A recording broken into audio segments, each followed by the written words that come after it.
So good afternoon, everyone. Thank you for joining Coliance this afternoon for our Land, Sea and Space Roundtable. I really appreciate you all being here.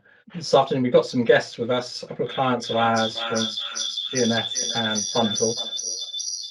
Whoever's on doing the feedback, thank you, from CNS and Bunzl, and a friend of ours from Space Store. So what I'm going to do is I'm going to let them introduce themselves individually and tell you a bit about their companies and what they do, and then we're going to have some questions with them and do that. So just to introduce myself, if you don't know who I am, I'm Marcus Langford. I'm Managing Director of Coliance. Coliance basically provide integration platforms for the supply chain industry. So whether that's around file or EDI or API management. So we provide those robust platforms that help you connect yourself with your customers or your internal platforms, and then provide the data analytics around that, the information that's coming out of that sort of side of things. So those are the types of sort of technologies that we work with, and Matthew Bradley at CNS and Matt Kite at Bunzl are familiar with those sort of technologies that we work with, and the robust technologies primarily from IBM that are in those sort of spaces. We chose land, sea and space because the three people on the call have a particular interest in those particular areas. So Bunzl, they're a distribution organisation. I won't steal Matt's thunder and to go into any more detail on that side. CNS is part of DPWorld, which is owners of multiple ports around the world. So they have those things, that sort of interest. And Steve Ringler is the CEO and founder of Space Store and Space Time Development. So he's got some interesting anecdotes about what it takes to get items up into space. So I'd like to start with Matthew. Matthew, would you just like to expand on what CNS do as an organisation and what you're all about? Thanks, Marcus. Good afternoon, everybody. Jay, if I can have my first picture, please, because the pictures are always better to look at than looking at me. So you're probably all very familiar with what one of these looks like. Not yet, because we can't see it. Okay. So a big container ship that's a recently LNG powered upgraded ship that DPWorld's customers operate. Picture of it coming into Southampton, where we're based. So that's what DPWorld's customers do. They operate these huge ships with up to 20,000 or more containers that are circling around the world and really powering world trade. Next one picture, please. What DPWorld does is it operates container terminals all over the world.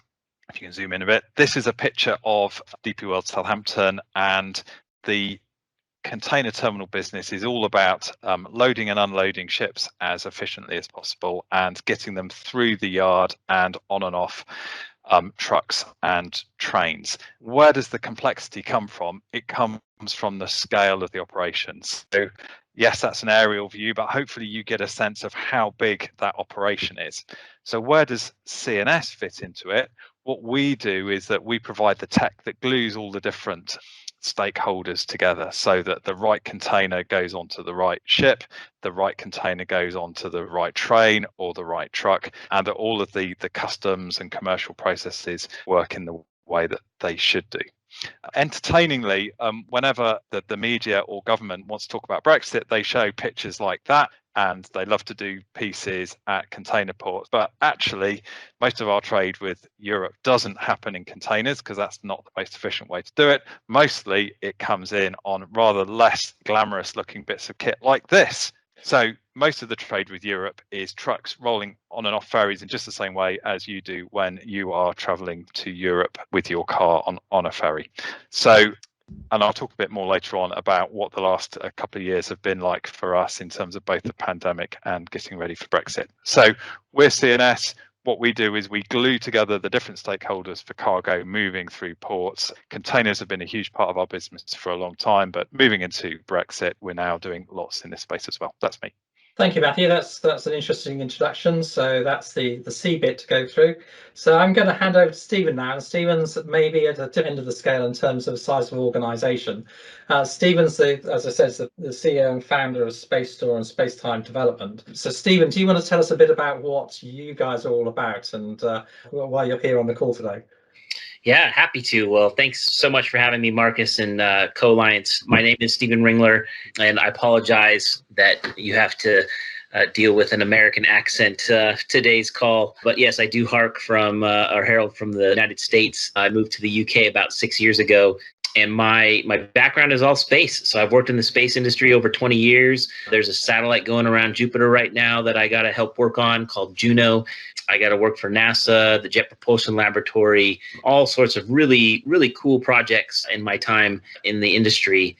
And since I've moved to the United Kingdom, I have been completely blown away by entrepreneurs that have started their own companies and jumped on the bandwagon and started a company called Space Store, which is all about bringing space experience to everyone. So what do I mean by space experience? There's only 550 people that have been in space to date that have actually experienced what it's like to be in zero gravity and eat astronaut food. So we try to bring that a bit more down to earth. So we are doing that digitally, but also in brick and mortar retail stores. So we have our proof of concept store that opened in June 2019, before the pandemic. And we serve customers astronaut food. We take people and put them in replica spacesuits so they can see what that's like, take some awesome photos. We get them into virtual reality sets so they can actually walk in space. We have a number of activities, things like building a satellite and how that works. We teach people about how satellite applications work in those various areas. We have a lot of merchandise. We work with schools, with Girl Guides, with Scouts, with corporates, you name it. Anything that has to do with space experience, we support folks that are interested. So we've been running now about 2 years. As we get into some of the questions later, I'll share some of our stories of how we went from, little startup to actually we were starting to do quite well to COVID and what we've had to do to adjust. But also on the side, I also run another company called Space Time Development, which is a more B2B company where we do engineering support, business development support to primarily the space industry, but also tech industries as well. And funny enough, because of the pandemic, and I'll talk probably more about this later, we started a recording studio, an audio visual studio, so that we could do events like what we're doing right now because we had to adjust to the pandemic. So that's a little about me, but thank you so much for having me. I look forward to this discussion. Thank you, Stephen. Yes, I was going to say I was listening to one of the recordings of you interviewing a real life astronaut the other day from one of your podcasts, and that was an interesting listen. And maybe afterwards we'll post the link to that particular podcast and stuff. So thanks for that. Matt, over to you. So that was the space element of it. So land element, Bunzl. Do you want to tell us all about Bunzl and where we are? So Matt is the IT director for Bunzl UK and Ireland. Over to you, Matt. Thank you, Marcus. Good afternoon, good evening, everybody. So I'll tell you a bit about Bunzl. I represent Bunzl UK and Ireland. We're a geographic business area inside of Bunzl PLC. Overall, at a PLC level, we're a global £10 billion a year global sourcing and distribution business. In UK and Ireland, we have about 25 operating companies over 5 different divisions, spread out over about 90 locations. Although we've been in existence for nearly 170 years, the growth of the business has really been in the last few decades in that sourcing and distribution space. We serve a number of customer verticals such as cleaning and safety, catering and hospitality, retail and healthcare, and we supply goods in the not for resale categories. We don't do foodstuffs, we don't do perishables, we do anything that business needs to run its own business that's not core to it. Our customers range from the major supermarkets and chains across the UK. I'm in our Epsom office today where I'm based. If I go along Epsom High Street and I look at the various restaurants and shops there, you can say that's a Bunzl customer, Bunzl customer, Bunzl customer. We have a very, very wide market. And for those of you who saw the Bunzl logo at the beginning, and you've not seen it before, then I apologise. As soon as you get on the motorway or the next day road going home, you'll probably see a Bunzl truck going one way and a Bunzl truck going the other way, and you'll wonder why you've never seen them before. But our other customers, they range at one end from, as I said, these major supermarkets and chains across the UK. But then we get down to a man in a van buying safety equipment for himself or his crew going for their next construction job. It's a very, very business. In terms of our customers, their demands are very varied, but all of our businesses and customers are looking for the same thing. It's operating efficiencies, value for money, on time, in full deliveries, and excellent customer service. About myself, I've been at Bunzl now for 4 years, and during this time we focused on those points as well as getting rid of the sticky tape and string. One of our challenges is that we've grown through acquisition, and for those of you who have been through that process before, you know acquisitions come with their own systems and processes. Everyone is unique, they come with different levels of capability and maturity and scale, as well as their own quirks and their own ways of doing things. So our history with Coliance, or Lightwell as they were known, in 2018 I recruited a new EDI team leader. He joined right in the middle of a migration from an incumbent EDI solution to Sterling B2BI.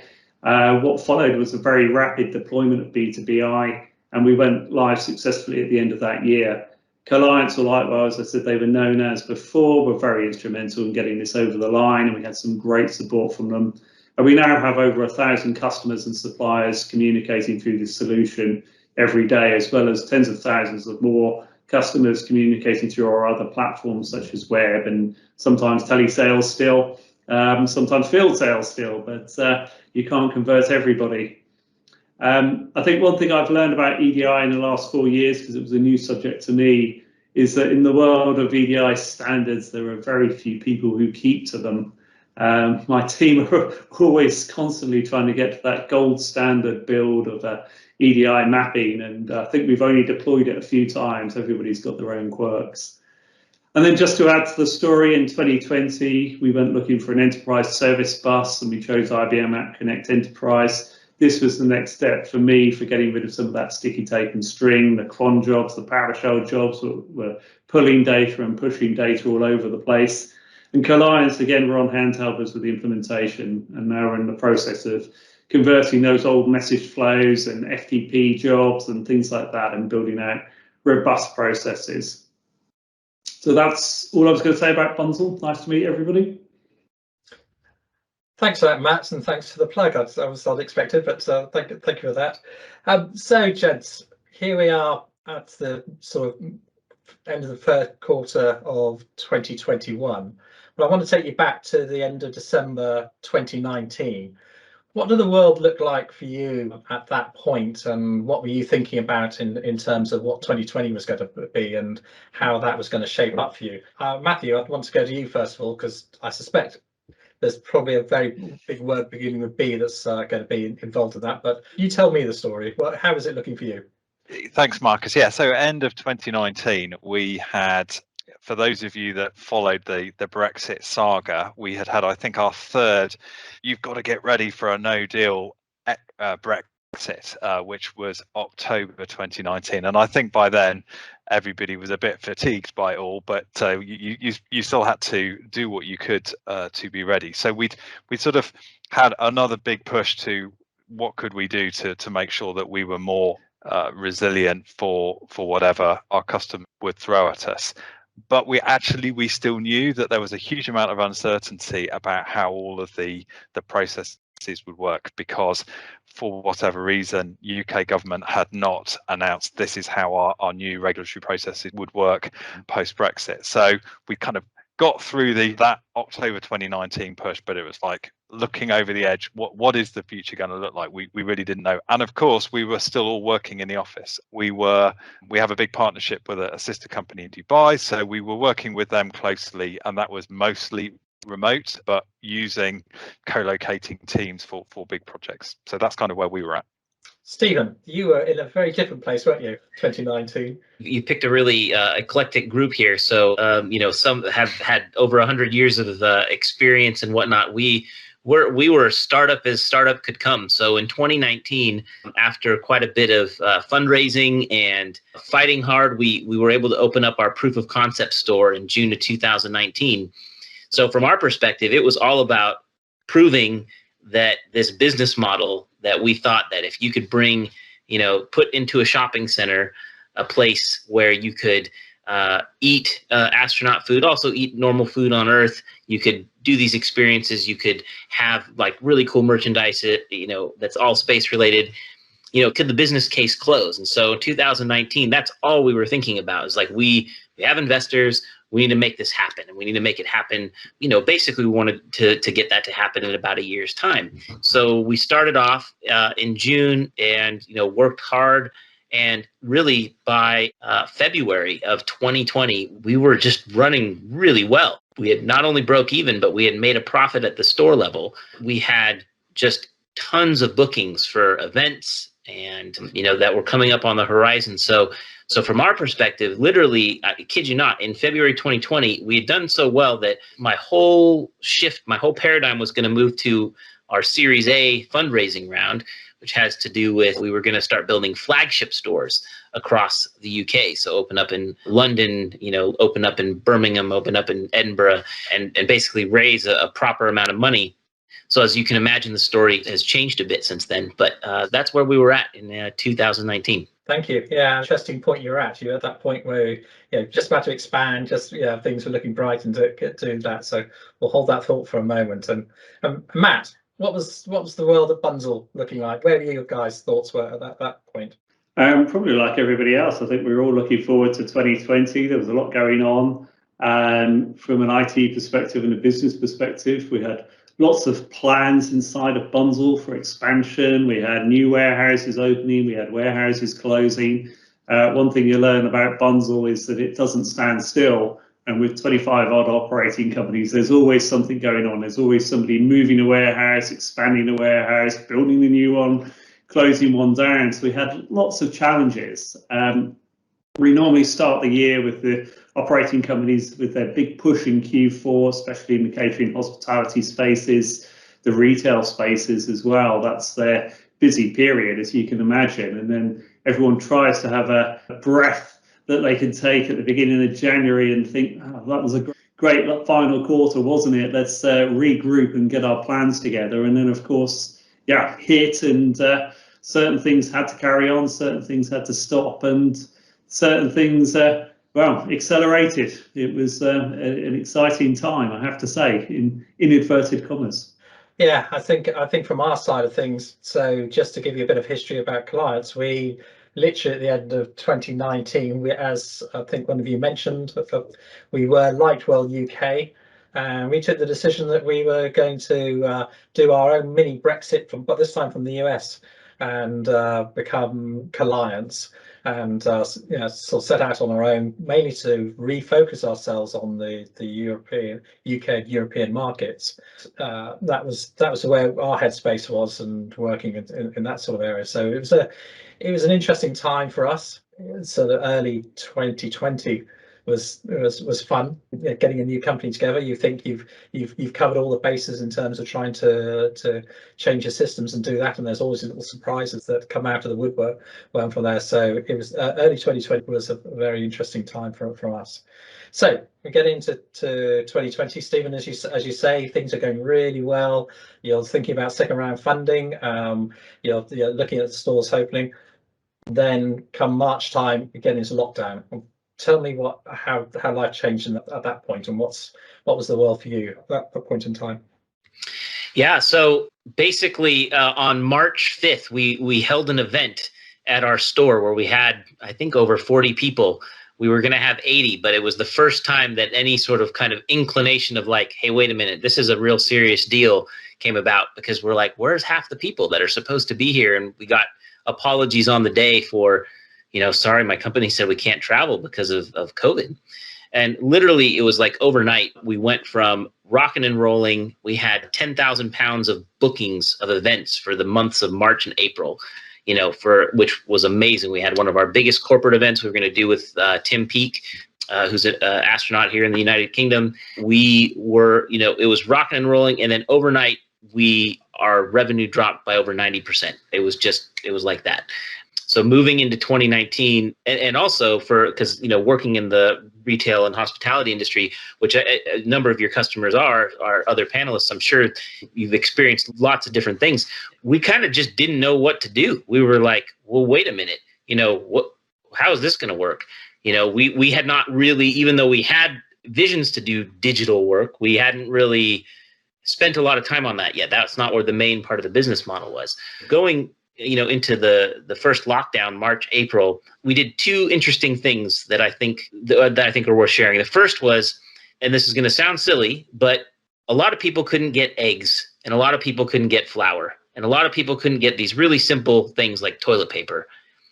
But guess what? We could, because our supply chain was was primarily dominantly, the restaurant industry, which suddenly just shut down. So we could get this stuff in mass quantity. So we started a grocery store, and we did a grocery store for a month. We focused specifically on people that really needed help, and got a whole bunch of volunteers together. And we basically ran a grocery store for a month until the supply chains could kind of work out that, you could buy eggs again at the grocery store. So that was not a long-term objective of ours. So that was one thing we did that was very interesting. And frankly, it kind of helped, tick the business over a little bit, which is interesting. The second thing that we did is we basically just started going digital. So everything that we do in the store, we have been slowly converting all of that into how can we do that now from afar. And so we basically started buying camera equipment, all sorts of things that you would just never think, literally not even in our minds in February and March, became like the number one thing that we were working on is how do we convert what we have so that we can still provide space experience to people. And so it's been really interesting to see how that growth has happened and since then, and to where we are today. It's almost like, wow, it's not a different company, but it's definitely a more flexible and more we can deliver in so many new ways that we couldn't before.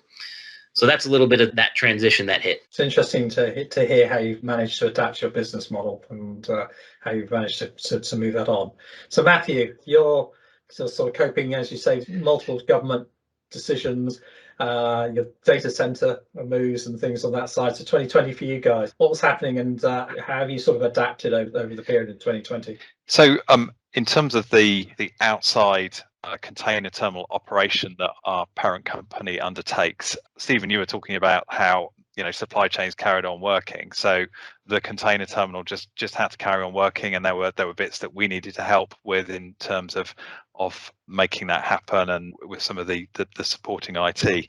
As a business, we had to flip very quickly to working from home. We had the good fortune that we already had a plan as part of the DPWorld group to all go to Office 365. So all of the kind of commercial stuff was in place, and we would have done it over the course of about, 9 or 10 months, but we did, instead of doing it in 10 months, we did it in 10 days, where we all had to work really, really quickly to get all of the Office 365 teams of all of that good stuff set up as quickly as possible. We flipped to working from home very, very quickly, and then had all of that kind of organizational pain of, oh, it's just different working from home rather than being in the office. All of that informal communication that you rely on just kind of disappears, and you have to put other structures in place to try and retain that kind of communication.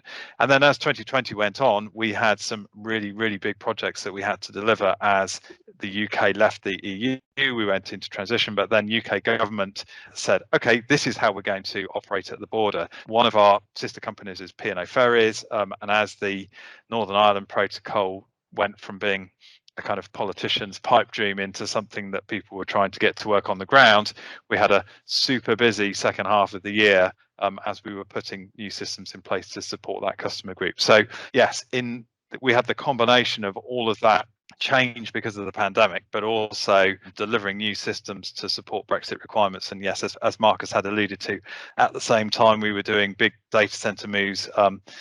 You can see behind me what looks like a normal office building, but it's a very shiny office building. We've been in it for just a few months, and there was a big data center move as part of that as well.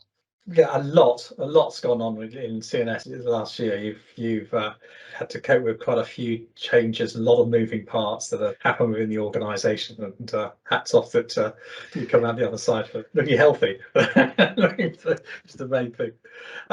Matt, for you, so yeah, again, 2020, we come to March, you've got lots of different businesses within Bunzl, so I'm guessing there's good stories and bad stories in terms of the overall piece from that. What happened from your side? Well, a little bit similar to Matthew, actually, although we're a bit further advanced on our Office 365 and our Microsoft Teams plans, and we pretty much rolled it out. And some people were wondering, what is this Teams thing? I've not used it. I think I used Skype a few years ago, but what's this Teams thing and how do I use it? Where's the instruction manual? And we got to that point at the beginning of March, and we'd had already budgeted a new VPN solution, and suddenly within the course of about 2 weeks, we'd gone from we think we should purchase this new VPN solution soon because it's got a much larger capacity, but we don't know if we're going to use that capacity, to getting it flown in from the US on the weekend that the US stopped their air freight over to Europe and the UK, and wondering did it actually land in time, and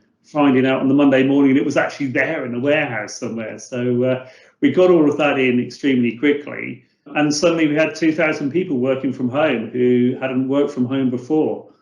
Being a sourcing and distribution business, and we've out of our 90 odd facilities, we've only got 2 buildings where there isn't a warehouse attached. Everybody is used to working in a warehouse office or a warehouse. So it was a big change for a lot of people. Teams has certainly helped us a huge amount. It's cut out that commute. It's had its advantage in terms of looking at people rather than talking to people over a phone. So we've been able to keep the communication going. We've been able to keep the staff motivated. The downside, I think, with Teams is the lack of collaboration opportunities you really get, and come into the office a couple of days a week, and my team are here. Not all of my team are here, but some of my team are here, and there's nothing better than getting a dry white marker or 2 or 3 and writing on the wall, because we've got the special paint on the wall that we can write on the walls and wipe it off again.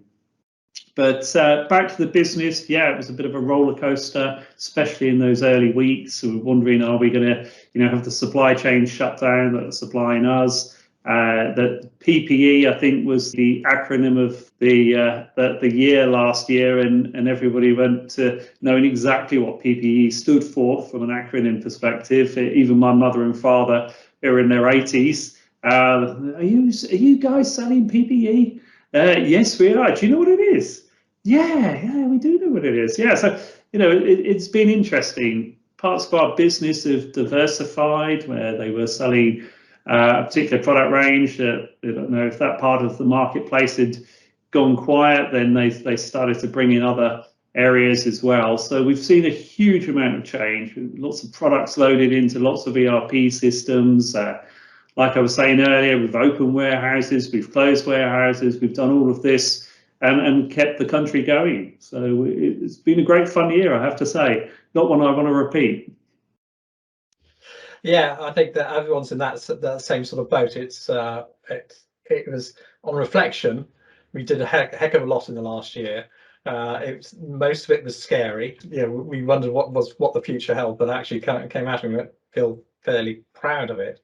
So what would be the one bit of advice that you might give to an organization who might be sort of coming out of this and going, okay, where do we go from here? What would be the things that you would say, okay, I've learned these lessons, this is what I'm keen to maybe sort of pass on there. Matthew, what would you be looking at? So I think in terms of organizational, working from home loses its shine. I think we've probably all experienced that. So what we're moving to is we're going to have a blend of working from home and people in the office. We've consistently given that message to our people, and people feel quite comfortable with it. I think we have most people working from home most of the time, but people are looking forward to coming back. So as Matt was saying, collaboration on Teams or Zoom or whatever is just not the same, and can be very challenging. So when you've got people wanting to work together, it's got to be better to be back in the office. And we've had the benefit of having, we're based in a environment that has carried on working throughout. So we've had an office environment that has been open and available to us. So from a kind of organizational perspective, that would be my advice. And coming back to the tech, Marcus, is that going to be a different question, your tech question? No, go on, carry on. So from a tech, so what I didn't talk about up front was our relationship with Coliance. So we're also a Sterling B2B customer, and we've been a Coliance customer for Oxford Consulting, as I think you originally were, for many, many years, and have always been very impressed with the knowledge and service that Coliance provide in the EDI space. My thoughts about EDI, at least in our industry, where EDI is absolutely fundamental to keeping all of that cargo flowing. Whatever other innovations may come, and we might be talking about that in a bit, EDI will be with us for many, many years to come. Thank you for that. And Matt, to you, what's the bit of advice that you'd be giving, and again, technologies you might be interested in sort of going forward? I think it's probably a bit too late to give anybody any advice about working from home. If you haven't got Teams already in Office 365, then I think you missed the boat on that one. But my advice has always been the same. It's always about standardization and simplification. It's about getting rid of that sticky tape and string that I spoke about before. However, at the same time, it's all about creating flexibility. It's all about high quality customer driven solutions at all times, and the key is always trying to get that balance right between the two of them. You don't want to be too rigid that you're saying there's only one way of doing it, but equally having 100 ways of doing it is not the right thing either. So I think the skill is in having a good overall view of what the business is doing, how the business operates, where those opportunities are. But it's also key to have the right software, the right partners, sorry for the other plug, but the right partners in place, but also a great team around you who understand the technology and are specialists, not generalists, they're specialists, they understand it, it's their full-time job. They get out of bed in the morning and they really enjoy EDI, or they really enjoy App Connect Enterprise, or whatever that may be. There are people out there who do love that. I certainly love the technology side of it, but there's nothing without the people and the tools and also the process to hang that together. So very, very key to get all of that in balance, I would say. Okay, Stephen, I'll come to you last of all. So bit of advice, and what's technologies might be a different angle you take to it, which would you be interested in carrying forward? Yeah, it's interesting because I'm definitely coming at it from the smaller business side. To give you some context, between the two businesses, we have about 20 employees. Most are full-time, some part-time. But it's interesting, and I have worked for big organizations like NASA in the past. But the two pieces of advice that I've pondered on have really come down to actually. Number one is becoming very flexible. So one of the things, because I work now in the retail hospitality industry, but also the events industry, we have had to become incredibly flexible about how we deliver things. So I've kind of mentioned before about, we've now purchased literally tens of thousands of pounds of video equipment and audio equipment that have really transformed the business and allowed us to do things that we never could do before and reach audiences we couldn't reach before. But as things keep changing, and frankly, I think over the course of the next year, even though I'm hopeful that in June most of life kind of goes back to normal, I think we're going to still see some pendulum swinging in the coming year. And so having the ability to do things in multiple ways so you can be flexible for your customers, I think is key. And then the second thing, which may not apply so much for a larger organization, but for a smaller organization like ours, one thing that I realized, because we've hired a number of people during lockdown, and we've one of the things I found is that actually for our particular team and how we're making things work, we do hire a specialist, somebody that has skills in a certain area, but also those individuals need to be effectively a jack of all trades, Jill of all trades as well. And what we found is that this has made us incredibly agile for our customers, because one thing from an event side, we've gone from having events where you'd plan them weeks and months in months in advance before trying to get people to come and join, and now events tend to be 2 weeks in advance. So you're basically, we have customers come to us and they're like, hey, we'd like to run this in 2 weeks, and we need to be able to adapt and adjust to that. And some people are on holiday, et cetera. So flexibility is number one, and number two is making sure your team kind of has that some specialism, but also a generalist approach. Brilliant. Yeah, that's interesting. I would sort of echo that in terms of our organisation, in terms of we've got a lot of, as Matt was saying, we have a lot of sort of specialists in EDI and API development and data analytics and doing things like that.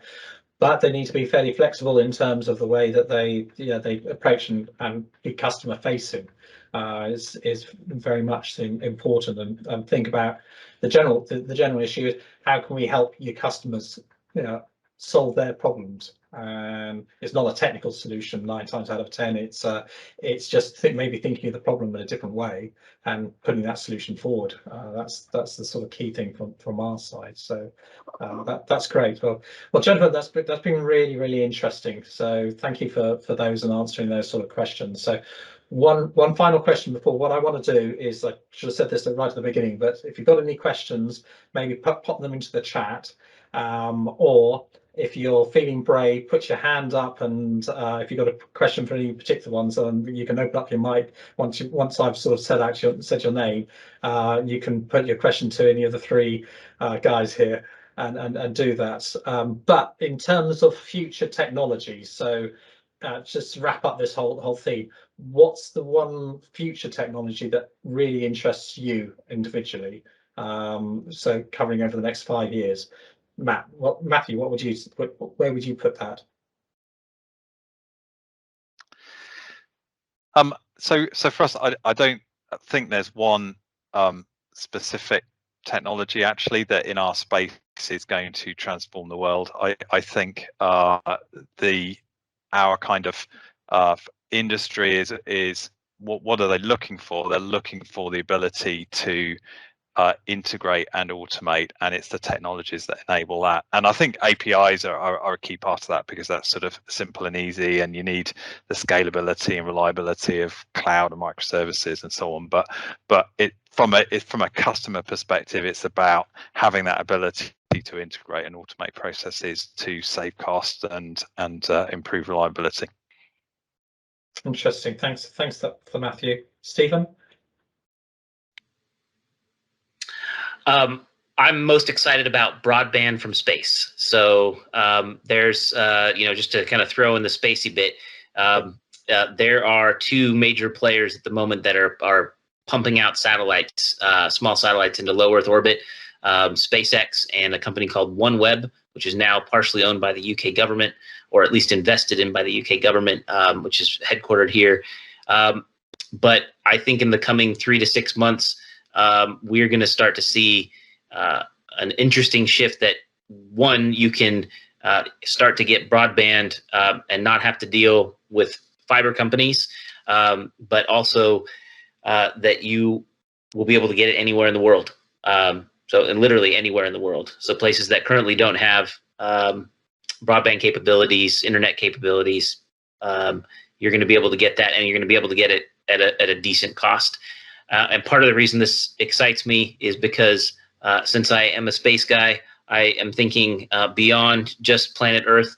But by being able to create this infrastructure, we will be able to then potentially replicate that infrastructure as we move out into the solar system, say Mars, for example.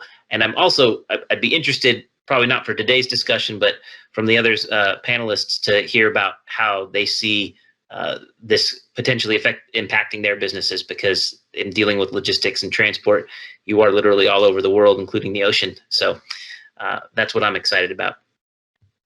Thank you, Stephen. Yeah, that's interesting. I imagine Matthew, having ships out at sea and trying to do customs clearance and things like that. That satellite broadband capability will make a massive difference in terms of maritime communications. I know obviously there's technologies there already, but not necessarily that reliable. Matt, from your perspective, what's the technology or technologies that might be interesting you?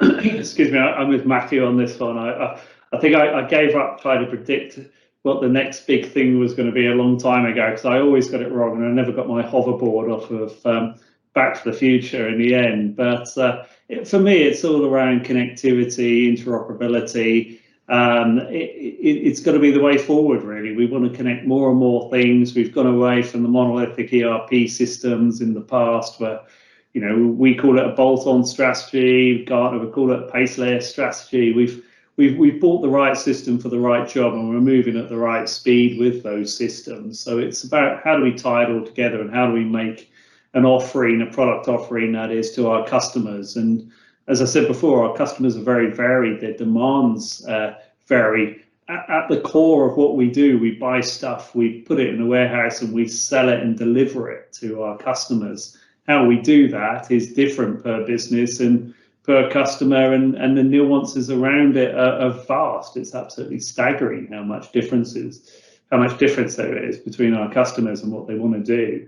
But it all comes back to connecting to our customers, that connectivity, that interoperability, the APIs, the systems in place, the platforms. That's what it's got to be, and we've got to keep moving with the times. Brilliant, thank you for that, Matt. That's been interesting. So I'm going to ask Jay. Jay, are there any questions that have come in? Have we got anything for anyone specifically, or are there any general questions which we want to sort of talk about? To Jay. Hello, Jay. Yes, there seems to be one question that has come in. It's from Dean. So the question is more visibility into your supply chain still a hot topic for you in the search for agility? How has the last 12 months helped to improve this, if it has? Okay, who wants to pick that one up as a topic on there? So it's Dean. Do you want to come off mute and just sort of expand on that as to where you were going with that question? Yeah, for sure. Can you hear me? Yeah, I can hear you. Hi, gents. Really interesting presentation. Thank you. So the thing that's driving the question is that if you wind back 12, 15 months, the thing on everybody's lips inside business and even when consumers was supply chains and supply chain visibility, getting a sense of what's in those deeper tiers 2, 3, and 4. Now I'm involved in a business that is still involved and cares about that, but I just wonder in for you people in this presentation, is it still a hot topic for you? Is the need to get deeper into your supply chain still a thing? And has the last 12 months helped to improve that, or if so, how? I'm happy to go first. So it is actually an interesting question. So as part of Space Store's ethos, we are all about sustainability, carbon neutrality as much as possible, slave-free development of products. So we sell, for example, apparel. And I noticed in the course of since pre-pandemic to through the pandemic that from a supply chain perspective, it's been almost impossible to find companies that really put those things high on their list from an apparel perspective. And apparently there's been a big shift as well in that area. So we have definitely found that challenging, and for us, the visibility is still very important because our customers do care about this and we care about this. So that's been our experience, at least on one of our particular supply chains. Matthew, Matt, who wants to pick that up? Matt. I'll jump in here. So yeah, I agree, Dean. I think more visibility is a hot topic. Certainly in the last 12 months, we've seen factories who would produce one particular item for us being diverted to producing whatever was popular at that point in time, masks or gloves or sanitizers. There's been a huge amount of change in that supply chain. But equally, at the same time, our customers have changed what they want from us as well. We're in a unique position that we're a global sourcing organisation, and we can source pretty much from anywhere. And you're talking to Bunzl UK and Ireland here, but we have Bunzl North America and continental Europe and Australasia and Latin America as well. We're all shopping in the same place for the same products in some instances. So better visibility is key. We obviously want to optimise the stock levels that we have in our warehouses. We don't want to overstock. We don't want to understock. As I said before, on time in full deliveries are key to us. So we want to get that balance just right. So having that visibility into the supply chain about how that is coming into us and when it's coming into us is key. Okay. Totally agree. Matthew, I suspect you're coming at this from a slightly different angle in terms of visibility. Yeah, so I think visibility is really important in our business. Ports are almost notorious as a kind of black hole of visibility. Where's my container? Well, it's stuck in customs is the standard excuse, when normally it's just a logistics issue rather than a regulatory issue. I think in terms of 2020 and what we saw, it was people were less talking about visibility, I think, within the ports industry, and it became more about just capacity and capacity on ships, congestion in ports. Those seem to be the topics that went up the list, but I'm sure underneath people were still very concerned about knowing where their freight was and had it arrived, and was it customs cleared and so on. The kind of, where do I see that going forward? Now people are looking at, so what's the carbon footprint of my supply chain, and what are we going to do about it, and everybody working together to come up with solutions. So in terms of those kind of key words in the industry, supply chain visibility, yeah, people still want it. There's still a big appetite for data that we can provide, but people are moving to, what are we going to do to be carbon neutral? It's really interesting because, I think I'd echo that. I mean, I'm curious. Certainly, ports. I mean, you're one of the big topics is how polluting these large ships, whether they're liners or the big container ships you're coming into. So what's happening in the agenda from that side and how are ports in general responding to that?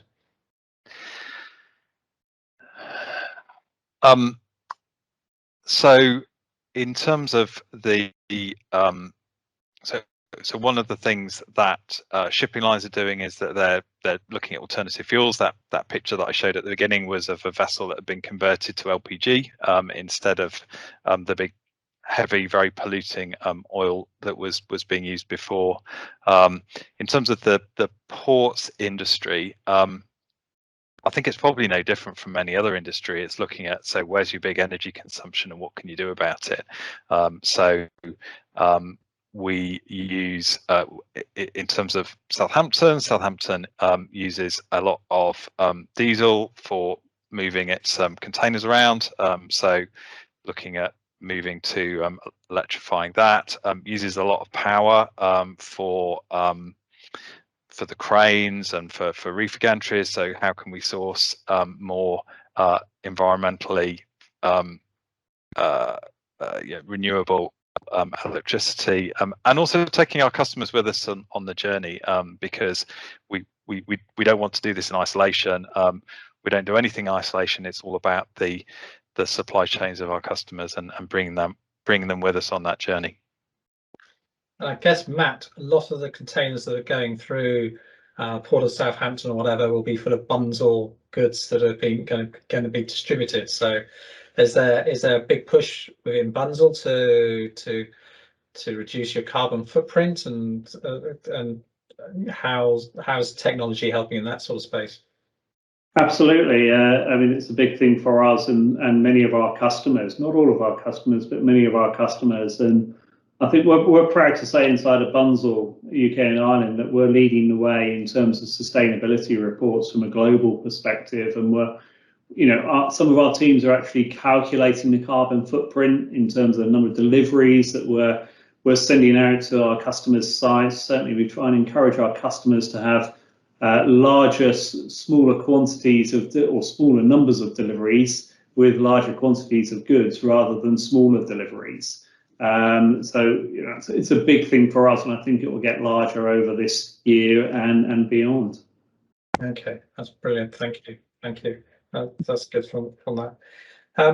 Just checking if there's any other questions before we sort of wrap this up. We're just rapidly coming up to the hour. So there's a question in here from Matt from from Malcolm Newbury. Malcolm, do you want to come off mute and just quickly answer that for the last couple of minutes? Ask that. Yeah, I got involved with I think it was McAndrews a few years ago now, and it seemed to me that sort of empty freight containers were a big issue for the industry, as well as empty trucks. Obviously, I was just wondering if what's being done to address that. Obviously, when you take a load from A to B, that lorry is going to come back empty, basically, unless you find another load for it. And Uber, I think, have obviously addressed that using mobile apps with Uber Freight. But the last time I looked at this was about 3 years ago, so I was just wondering, has anything been done in that space? Yeah, I would say from a Bunzl perspective, it's a big issue. We do try and minimise that. We do use the trucks, obviously, to bring back returns from customers as well. We don't send a truck out to get a return. We wait till the truck goes back round on its round. And many of our customers have designated days where we will do deliveries and designated times when we will do deliveries. So we try and optimise it that way. And we also try and use it for trunking goods across our network as well. But it is a problem, absolutely. I think I'd like to jump in there and say that a lot of the work's been done around the sort of things around order optimization and sourcing from the closest point in recognizing where your orders are coming from and understanding the demand that's happening from there, so you sort of reduce that empty vehicle syndrome, and also you can then maybe work out where you can fill those vehicles through efficient order management and inventory management from that side. I think that is where a lot of the artificial intelligence technologies, Malcolm, are sort of coming into play. Yeah, we certainly, some of our customers are doing that and optimizing their shipments, to a point where they've reduced considerably that empty truck syndrome. And yeah, you're sourcing much closer to the customer. Obviously, things like click and collect and stuff like that have allowed people to use their retailers to use their stores and things to reduce that type of activity. But technology has played a big part in that piece, and has come on leaps and bounds in the last sort of couple of years. And yeah, AI element of that is gone from having predictive post data in the past to be making real insights as to where you can place your goods in the future. Things. We're over the time, gentlemen. Time has defeated us as ever. I would just like to say a really big thank you to Matthew Kite from Bunzl, Stephen Ringler from Space Store, and Matthew Bradley from CNS. It's been a really, really good presentation. If anyone's got any burning questions, then please point them in our direction, and I'm sure the guys would be happy to answer those and do that. Just as Jay's very kindly put up the plug for you, if you've got any issues around supply chain and integration with your partners, then come to Coliance. The guys have done a great job in plugging us over the last hour or so. But thank you very much, and I'm going to say bye for now. Cheers. Thank you very much. Bye-bye. Bye-bye. Bye-bye. Cheers. Thanks, everyone. All right. Thanks. Bye. Bye-bye.